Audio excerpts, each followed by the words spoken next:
Assalamualaikum warahmatullahi wabarakatuh. Alhamdulillahirabbil alamin wassalatu wassalamu ala asyrafil anbiya'i wal mursalin wa ala alihi wa sahbihi ajmain. Rabbi shrah li sadri wa yassir li amri wahlul 'uqdatam min lisani yafqahu qawli. Alhamdulillah, kita panjatkan kesyukuran pada Allah Subhanahu Wa Taala kerana pada kali ini tiba giliran saya pula untuk meneruskan acara ataupun pengisian pada kali ini dalam bicara Nur Ramadan, anjuran Maktab dan juga UAP TV. Alhamdulillah, kita dah sampai ke peringkat pertengahan Ramadan. Dah lepas pun pertengahan Ramadan. Dan apabila kita dah melepasi peringkat menuju ke akhir Ramadan ini, kita boleh bersedia untuk melakukan muhasabah sebelum kita memecut lebih laju. Untuk kita memecut lebih laju sebelum tibanya Syawal. Kita nak mengejar lebih laju sehingga akhir Ramadan. Kita nak pastikan kita dapat malam Lailatul Qadar, malam yang lebih baik daripada 1000 bulan. Jadi pentingnya untuk kita bermuhasabah untuk melihat semula adakah perjalanan kita dalam bulan Ramadan ini telah pun memberikan suatu indikator atau petunjuk yang kita berada dan kita telah melakukan yang terbaik untuk kita mengejar matlamat akhirnya. Apa dia, tuan-tuan? Semua orang tahu, takwa. Untuk kita mengejar takwa, la'allakum tattaqun. Itulah sebenarnya matlamat berpuasa dalam Ramadan. Apabila kita berpuasa dalam Ramadan, kita berusaha untuk memastikan kita mencapai takwa. Ramadanlah tempatnya yang mana Allah bagi kita 30 hari, 1 bulan. Lebih kurang 30 hari, kadang-kadang 29 hari. Biasanya 30 hari. 1 bulan lah. Allah bagi kita 1 bulan untuk kita berusaha mencapai takwa. Yang ini ada dalam surah Al-Baqarah 183. Yang ayat kutiba alaikumusiyam sampai la'allakum tattaqun. Ayat itu jelas menunjukkan maqasid berpuasa itu. Tapi kenapa? Kenapa berpuasa di bulan Ramadan dimaksudkan itu untuk mengejar takwa? Dia tak cakap kalau berpuasa ini moga-moga kamu sihat, ataupun moga-moga kamu mendapat kekayaan, ataupun moga-moga kamu mendapat kerahmatan. Tak ada. Ayat dia la'allakum tattaqun, moga-moga kamu mendapat takwa. Rahmat itu, sihat itu dan lain-lain hikmah yang ada apabila kita berpuasa, itu adalah sebahagian daripada proses. Itu adalah sebahagian daripada hikmah. Maksudnya kebaikan-kebaikan yang kita dapat apabila kita melalui bulan Ramadan ini, berpuasa itu. Tapi matlamat dia, tujuan dia, la'allakum tattaqun, moga-moga kamu mendapat takwa. Jadi persoalan ni ialah apabila kita mengejar takwa itu, sudah tentu kita ada proses-proses yang kita lalui. Kita menahan diri kita. Yang pertama daripada makan minum lah. Yang kedua daripada perkara-perkara yang membatalkan puasa kita. Okay, kita check. Biasa makan minum kita settle. Sebab tak makan tak minum ni biasa kita buat lah daripada kita belajar berpuasa waktu kita budak-budak dulu sampailah usia kita sekarang. Okay, yang kedua, perkara-perkara yang membatalkan puasa. Sebenarnya bukan perkara yang membatalkan puasa sahaja, tetapi kita juga kena pastikan kita menjaga diri kita daripada perkara-perkara yang juga boleh mengurangkan pahala puasa kita. Sebab tu orang kata bila puasa ni, dia adalah satu exercise untuk kita menjaga rohani kita dan juga jasad kita. Jasad kita ni badan kita, mata kita, hidung kita, mulut kita, panca indera kita 5 tu kan. Semua tu kita kena jaga. Tak bercakap perkara yang buruk, mengumpat, apatah lagi menyebarkan fitnah. Sekarang ni kita tengok ramai dalam media-media sosial, media-media perdana pun, berita-berita yang palsu, berita-berita yang fitnah dilemparkan secara kalau kita tidak ada ilmu untuk menapisnya, maka kita pun akan berceritakan pula kepada orang lain, maka fitnah itu menjadi merebak dari satu mulut ke satu mulut, dari satu telinga ke satu telinga. Akhirnya tujuan kita nak menjaga puasa tadi tu, menjaga jasad kita tadi tu, dia tidak berhasil. Jadi pertama, jaga apa? Menahan diri daripada lapar dan dahaga, makan minumlah. Yang kedua, perkara-perkara yang boleh membatalkan puasa ataupun yang boleh mengurangkan pahala puasa kita. Sebab tu dalam ayat itu dia cakap takwa. Dia bukannya moga-moga kamu sihat akal, sihat makanan, sihat fikiran. Tak ada. Dia sihat tu adalah hikmah, tetapi yang lebih penting adalah untuk kita mengejar takwa itu. Okey. Bulan puasa ini adalah satu tempat untuk kita melatih, latihan tarbiyah. Ini saya percaya tuan-tuan juga dah biasa dengannya dalam kuliah ataupun tazkirah sebelum ni. Di mana-mana tempat pun yang kita cakap tentang ini adalah madrasah tarbiyah, madrasah Ramadan. Satu program untuk kepimpinan, untuk kita melatih diri. Kepimpinan siapa? Pimpin diri kita, pimpin jiwa kita, mendisiplinkan hawa nafsu dan sebagainya. Okey, program kepimpinan dalam bulan Ramadan ini sebenarnya adalah untuk mengangkat diri kita, mengangkat jiwa kita ke martabat yang lebih tinggi. Sebab semua orang ada martabat, harakat. Sebab tu kita panggil sebagai karamah insaniah itu. Jadi setiap daripada kita ini sebenarnya ada martabat dia. Dan apabila kita menjaga, mendisiplinkan diri kita, rohani kita, jiwa kita, sebenarnya apa yang kita buat ialah kita cuba mengangkat diri kita, mengangkat martabat kita daripada satu peringkat ke satu peringkat yang lebih tinggi. Harakah karamah insaniah, human dignity, maruah itu. Bila kita mengangkat itu, sebenarnya kita mengangkat maruah diri kita. Jadi Ramadan memberikan ruang yang cukup besar untuk kita menjaga diri kita dan mengangkat maruah kita. Okay. Melalui proses latihan tadi, apabila kita menjaga semuanya itu. Yang ketiga, kita nak cuba baca surah Al-Baqarah tadi daripada 183 tentang la'allakum tattaqun.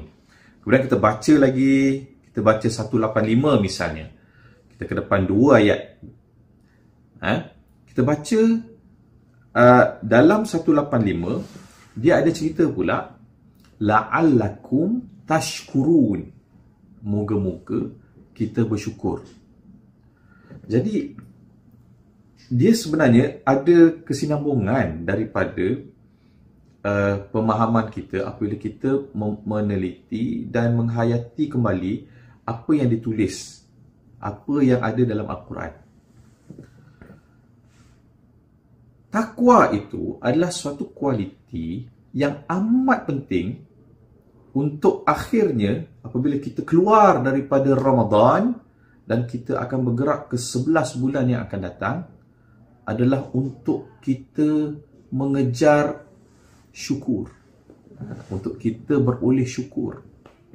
Tapi asas dia adalah takwa. Dan takwa itu kita latih dalam bulan Ramadan.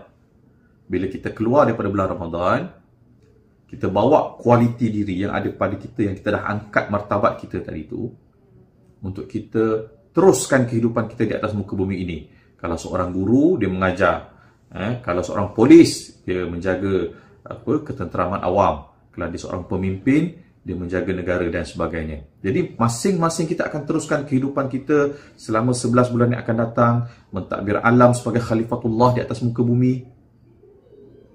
Dan kita akan pastikan supaya apa saja yang kita buat itu untuk menaikkan martabat diri kita dan akhirnya martabat masyarakat di sekitarnya. Dan kita pada waktu itu sebenarnya kita melatih supaya akhirnya kita mencapai matlamat martabat dipanggil sebagai syukur. Dipanggil sebagai syukur. Dekat situ kita akan rasa bersyukur terhadap apa yang kita ada. Kita bersyukur terhadap usaha yang kita lakukan ini mendapat manfaatnya. Kita bersyukur Allah bagi kita ruang lagi, masa, bilik darjah. Ada perkara-perkara yang kita boleh usahakan. Untuk apa? Dengan kita memahami bahawa kehidupan kita ini adalah satu kehidupan yang sementara sebelum kita meninggalkan dunia ini dan kita pergi pula ke hari akhirat kelak. Pada waktu itu dah tak ada lain dah. Itu adalah waktu untuk kita dihisap. Ke nerakakah kita atau ke syurgakah kita. Jadi kita nak pastikan kita nak pergi ke syurga. Dan untuk ke syurga, kita kena pastikan balik kita punya dunia kita dalam keadaan yang baik. Sebab tu tuan-tuan, setiap hari amalan kita baca doa apa? Rabbana atina fid dunya hasanah wa fil akhirati hasanah wa qina azabannar. Kita harapkan dunia itu hasanah, akhirat pun hasanah, dan akhirnya wa qina azabannar, jauh daripada api neraka. Ini adalah keadaan yang sangat penting. Doa yang sangat penting. Kita tak lupa baca. Doa ni memang penting, sebab tu kena baca hari-hari. Doa ni apa tuan-tuan? Doa ni adalah pengharapan kita kepada Allah Subhanahu Wa Taala. Kalau doa kita kepada Allah Subhanahu Wa Taala, kita orang Islam kan? Jadi kita doa harapkan kita kepada Allah Subhanahu Wa Taala. Penyataan harapan kita. Saya nak bawa sikit lagi. Apabila kita berdoa ni, dia bukan sekadar dalam konteks harapan yang datang daripada keluar pada mulut ataupun dalam hati, tapi dia tidak ada tindakan. Tak betul? Jadi puasa dalam bulan Ramadan ni sebenarnya dia mengajar kita, you have to do it. Kita perlu lakukan tindakan, amali. Sebab tu bulan puasa ni sebenarnya dia adalah salah satu daripada syiar dan syariat Islam yang paling besar. Dia ada banyak. Kalau dalam rukun Islam ni, yang terbesar kita ada 5 rukun. Yang pertama syahadah. Syahadah ni kita kena cakap. Kemudian kita kena betulkan dengan hati kita. Betul, aku ini niat, aku ni bercakap, aku bersaksi bahawa asyhadu an la ilaha illallah wa asyhadu anna Muhammadar Rasulullah. Kita bersaksi tiada Tuhan disembah melainkan Allah dan Nabi Muhammad itu pesuruh Allah. Itu yang pertama. Tapi bila kita lagi yang empat yang seterusnya itu, apabila kita solat, itu adalah praktis. Juga dia ada amalan yang hati, rohani. Apa lagi? Solat, berpuasa, keluarkan zakat dan juga haji. Dia adalah praktis, amalan yang akhirnya kita sebut sebagai ibadah khusus. Kan? Okay, apa lagi kesamaan daripada 4 perkara ni? Solat, puasa, zakat, haji. Apa lagi kesamaan dia? Kesamaan dia apa tuan-tuan? Selain daripada untuk kerohanian, kesamaan dia adalah keempat-empat ini adalah suatu bentuk ibadat yang bersifat ummatik, bersifat masyarakat, bersifat memerlukan kebersamaan. Saya ambil contoh tentang puasa ini. Bulan puasa ini, dia ada timing dia. In fact, keempat-empat perkara ini ada timing dia. Timing yang tertentu yang telah ditentukan. Kita tak boleh puasa puasa sunat adalah tapi puasa Ramadan ni dia waktu bulan Ramadan je. Dia tak boleh puasa wajib pada lain-lain bulan. Tak ada. Yang ada pada bulan Ramadan sahaja. Sama juga dengan puasa solat. Dia pada waktu-waktu tertentu. Subuh pada waktu tertentu. Zuhur pada waktu tertentu. Kita tak boleh nak suka-suka hati je sembahyang subuh pada waktu petang dan sebagainya. Tak boleh. Puasa dia ada elemen masyarakat. Apa dia? Bila kita berpuasa, kita sebenarnya dapat hikmah dia apa? Kita dapat hikmah yang saya sebut tadi lah. Kita menjaga diri kita untuk kita belajar untuk berjimat cermat, untuk kita belajar untuk kita bersama-sama dengan masyarakat berbuka puasa secara berjemaah. Dia ada unsur ummatik. Dia tahu apabila kita berpuasa dan kita bagi orang buka puasa pula. Bila memberi orang buka puasa tu pahala dia sangat besar. Allah bagi pahala sangat besar. Sebab apa? Ada konsep ummatik dekat situ. Jadi bulan puasa ni kita kena pastikan. Dan lain-lain, zakat pun begitu juga, haji pun begitu juga. Dan dalam bulan puasa ni ada zakat.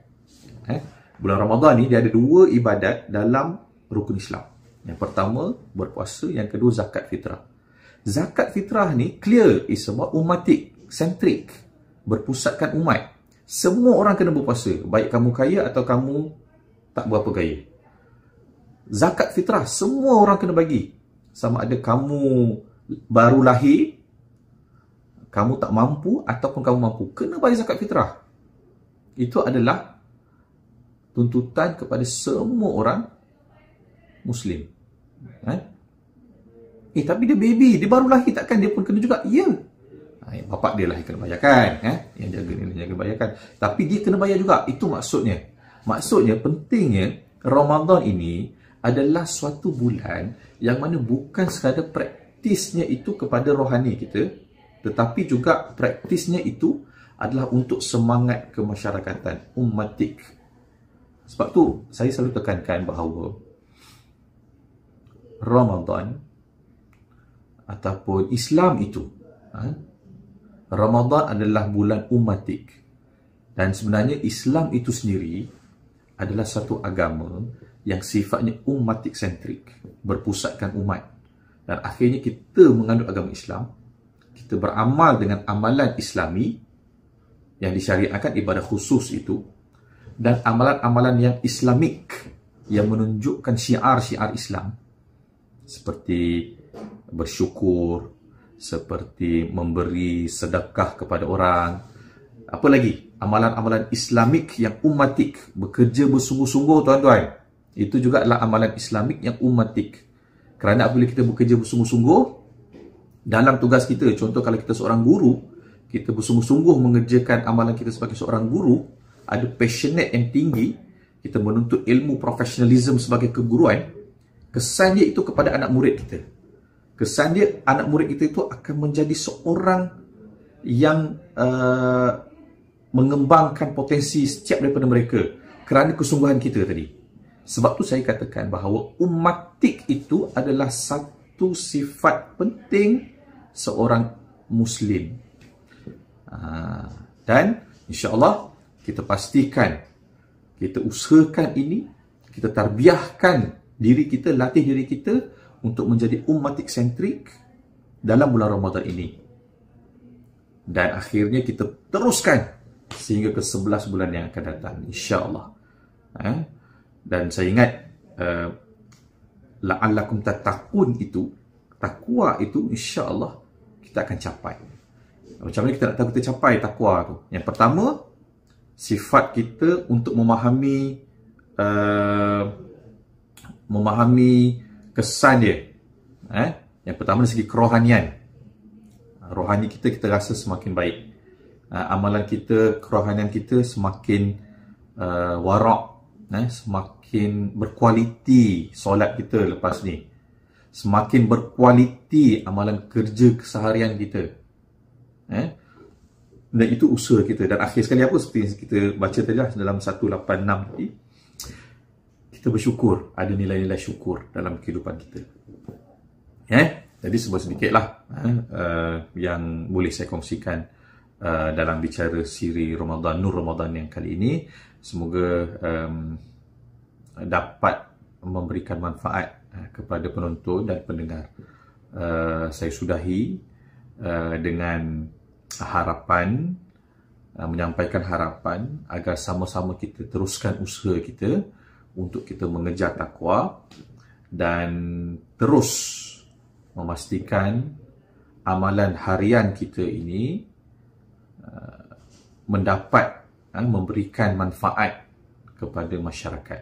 InsyaAllah kita berjumpa lagi. Assalamualaikum warahmatullahi wabarakatuh.